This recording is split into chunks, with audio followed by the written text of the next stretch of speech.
All right, here you go. Here we go. We're back with Mr. Golden, and we are still talking about the study guide for Unit 2, and this is Part 2. Now, we're still going to be talking about RP1 for Part 2, which is just ratios. But what I want to talk about specifically today is ratio language. Okay, ratio language.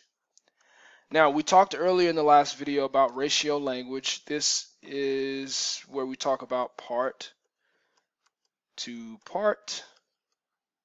If I can get this correct here. Part to part. We have part to whole. And we could also have whole to part. Now, these are very, very, very important. Okay. For example, if I have 3 red circles and I have 5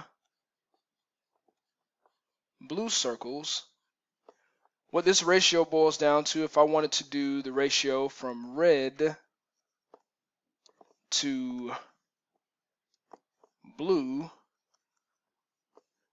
then my ratio of red items to blue items is 3 red items to 5 blue items. Okay? Now, I want you to take a minute, pause the video, and take a minute to think about which one of these parts of ratio language am I describing? Am I describing part to part? Am I describing part to whole? Or am I describing whole to part? Now, if you said part to part, you are correct, because I'm only describing 3 parts of the entire set or amount of objects. Okay? So, in this blue portion, I'm only talking about 5 blue objects to this entire or whole set of objects. So, this describes a part to part.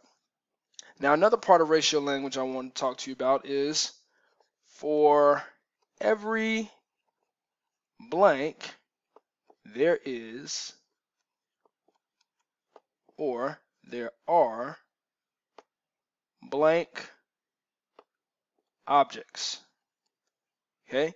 This is the template that we're going to use to formulate our discussion for ratio language. You want to make sure that you're able to use this ratio language effectively.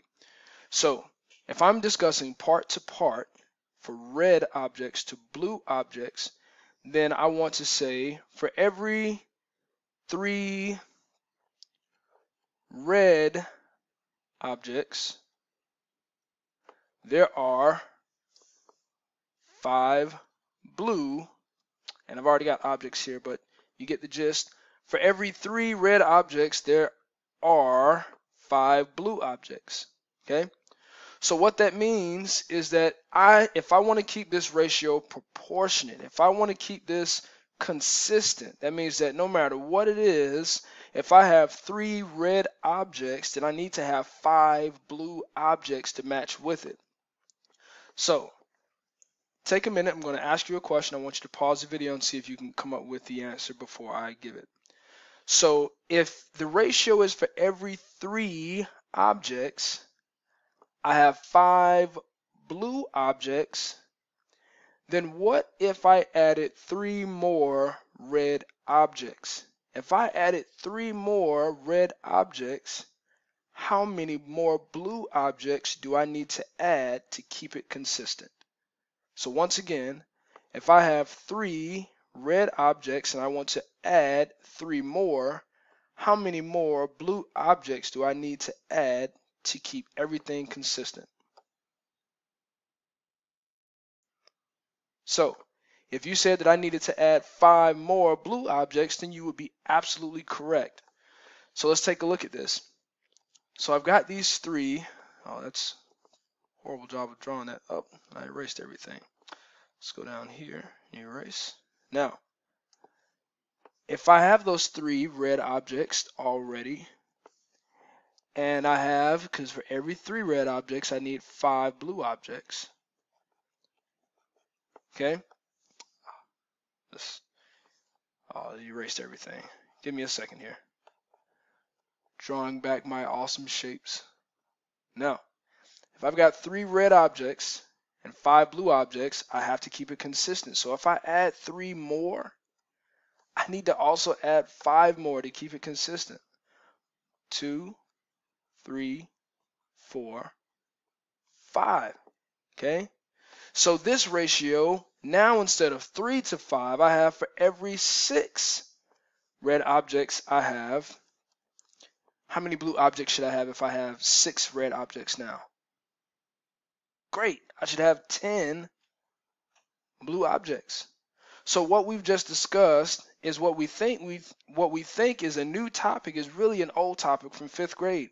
We really have just discussed equivalent fractions. 3 over 5 or 3 to 5 is the exact same as 6 to 10. All I did was multiply by 2.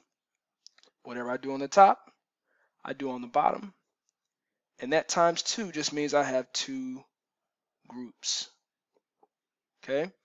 So if I ever ask you this question on the test, hint hint, wink wink, nudge nudge, push push, shove off cliff, if I ever ask you something like this on an assessment, then you know that this part of ratio language, let me put a star next to it, is extremely important.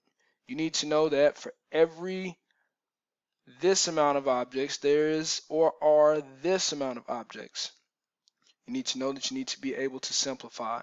So even if I started off with 6 to 10, then you need to be able to simplify and go to 3 to 5, which means for every 3 whatever, there's 5 whatever. So it doesn't matter if it's red objects or blue objects. You need to make sure you are able to, 1, be able to simplify, and 2, use language. And this is my awesome handwriting.